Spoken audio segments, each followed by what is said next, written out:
மக்கள் திலகம் எம்ஜிஆரின் கனவு திட்டம், உத்தமமான திட்டம். என்ன திட்டம்? சத்துணவு திட்டம். அந்த திட்டத்தை தமிழகம் முழுவதும் கொண்டு சேர்க்க வேண்டும். இதற்கு ஒரு நபர் தேவைப்படுகிறார் அப்படின்னு தலைவர் பண்ணாரு, யோசிச்சிட்டே இருக்காரு. புரட்சி தலைவி அம்மா தான் சரியா நபர் அப்படின்னு தலைவர் பண்ணாரு, தேர்ந்தெடுக்கிறார். அதாவது அம்மாவுக்கு பார்த்தீங்கன்னா சினிமாவில் ஆசான் யாருன்னா மக்கள் திலகம் எம்ஜிஆர். புரட்சி தலைவி 1982 சென்னையில் நாட்டிய நிகழ்ச்சி. அப்பொழுது அம்மா அவங்க அரசியலில் சேரவில்லை, அதாவது அதிமுகவில்.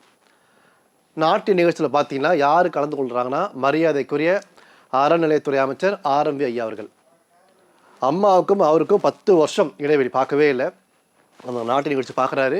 அதன் பிற்பாடு வஞ்சனை இல்லாமல் புரட்சி தலைவி அம்மாவுடைய அந்த நாட்டியத்தை பாராட்டி பேசுகிறார். அதன் பிற்பாடு இந்த விஷயத்தை மக்கள் திலகம் எம்ஜிஆர் காதுகளில் சொல்கிறார். யார்? RMV ஐயா அவர்கள். அப்பொழுது மக்கள் திலகம் எம்ஜிஆரின் கனவு திட்டம், உத்தமமான திட்டம். என்ன திட்டம்? சத்துணவு திட்டம். அந்த திட்டத்தை தமிழகம் முழுவதும் கொண்டு சேர்க்க வேண்டும். இதற்கு ஒரு நபர் தேவைப்படுகிறார் அப்படின்னு தலைவர் என்ன பண்ணாரு, யோசிச்சிட்டே இருக்காரு. அதன் பிறகு அம்மா அவங்க என்ன பண்ணுறாங்க, தலைவரை 1982 ADMK ஆஃபீஸில் சந்திக்கிறாங்க. ஒரு உருக்கமான சந்திப்பு. அதன் பிற்பாடு கட்சியில் இணைகிறாங்க. தலைவர் என்ன பண்ணுறாரு, அதாவது கட்சி ஆரம்பித்து 10 வருஷம் ஆகுது. 72 ஆரம்பிக்கிறாரு, 82 வந்து ஆட்சியில் அவர் தான் இருக்கார். அப்பொழுது மக்களுடன் தொடர்பு இருக்க வேண்டும் அப்படின்னு யோசிக்கிறார். ஏன்னா மக்கள் தொடர்பு அவசியம். இதோடு மட்டுமல்லாமல் எதிர்கட்சிகளுக்கு தக்க பதிலடி பொதுக்கூட்டத்தில் கொடுக்க வேண்டும் யோசிக்கிறார்.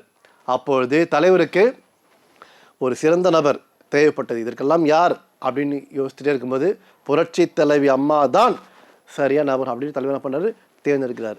அதாவது அம்மாவுக்கு பார்த்தீங்கன்னா சினிமாவில் ஆசான் யாருன்னா மக்கள் திலகம் எம்ஜிஆர்.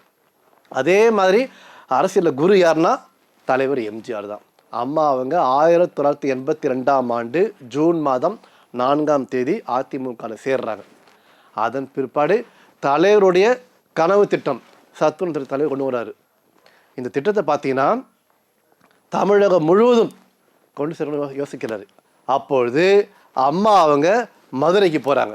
திலகம் எம்ஜிஆர் என்ன பண்ணுறாரு, ஜூலை மாதம் சத்து உணவு திட்டம் கொண்டு வர்றாரு. அந்த திட்டம் என்ன பண்ணுறாங்க, அம்மா அவங்க மதுரைக்கு போகிறாங்க அந்த சத்துணவு கூடத்தை பார்வையிட. அப்பொழுது ஒரு பிரபல பத்திரிகை என்ன பண்ணுறாங்க, அம்மாவுடைய தகுதியை கேள்விக்குறியாக்கி விமர்சனம் பண்ணுறாங்க, எழுதுகிறாங்க.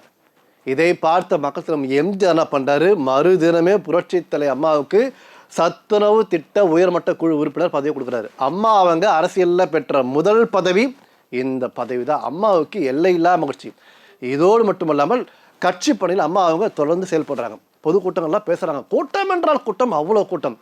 மக்கள் திலகம் எம்ஜிஆர் கருப்பு கண்ணாடி வழியே உற்று கவனித்து கொண்டே இருந்தார். அதன் பிற்பாடு அம்மாவுக்கு நிறைய பதவிகள் வந்தது. யாரால்? தலைவரால். அம்மா வாழ்க்கையில் மறக்கவே முடியாதாம்.